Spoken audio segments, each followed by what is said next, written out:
আসসালামু আলাইকুম viewers, welcome back to our channel. Viewers, আজকে আমি কাঁচা টমেটো আর কালো বেগুন দিয়ে একটা মজাদার ভর্তা রেসিপি নিয়ে হাজির হয়েছি। আর এই ভর্তাটা কীভাবে তৈরি করা যায় দেখালন। কাঁচা টমেটো আর বেগুনের ভর্তা বানানো লইগা আমি এখানে কিছু কাঁচা টমেটো এইভাবে ধুইয়া কাইটা লইছি আর বেগুনটা এইভাবে কাইটা ধুইয়া লইছি। প্রথমে আমি মরিচটারে ভাইজা লমু, দিয়া দিতেছি তেল, সয়াবিন তেল। তেলটা গরম হয়েছে, দিয়া দিলাম মরিচগুলা। মরিচটিরা ভাইজা তুলা লমু। এখন দিয়া দিমু বেগুনগুলি আর টমেটোগুলি।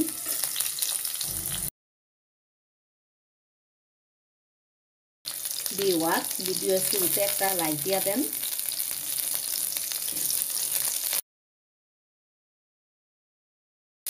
আপনারা চাইলে এখানে লম্বা বেগুনের পরিবর্তে গোল বেগুনটা লইবা পারবেন।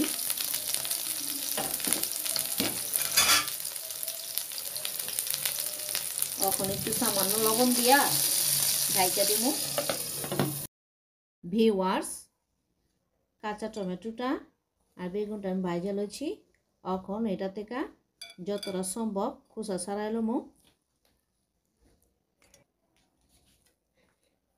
এখন ভিউয়ার্স, ভর্তাটা বানাই লমু। দিয়া দিব শুকনো মরিচ ভাজা,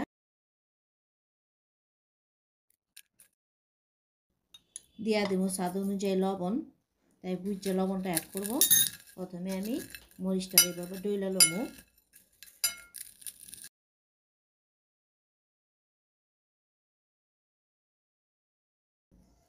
দিয়া দিব সামান্য সরষের তেল। আমি এখানে রাঁধুনি সরষের তেল ব্যবহার করতেছি। দিতেছি পেঁয়াজ কুচি।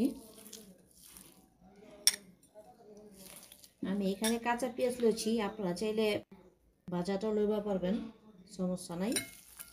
আমার কাছে কাঁচা পেঁয়াজের ভর্তায় বেশি মজা লাগে, তবে ভর্তাটা বেশিক্ষণ রাখতে চাইলে ভাজা পেঁয়াজটাই ঠিক আছে।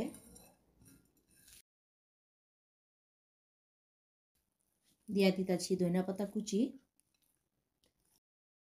ভিউয়ার্স, এখন যারা আমার ভিডিওটা দেখতেছেন এখনও সাবস্ক্রাইব করেন নাই, প্লিজ সাবস্ক্রাইব করেন আর পাশে থাকা বেল আইকনে ক্লিক করে রাখেন যাতে পরবর্তী রেসিপিটা সবার আগে আপনার কাছে চলে যায়।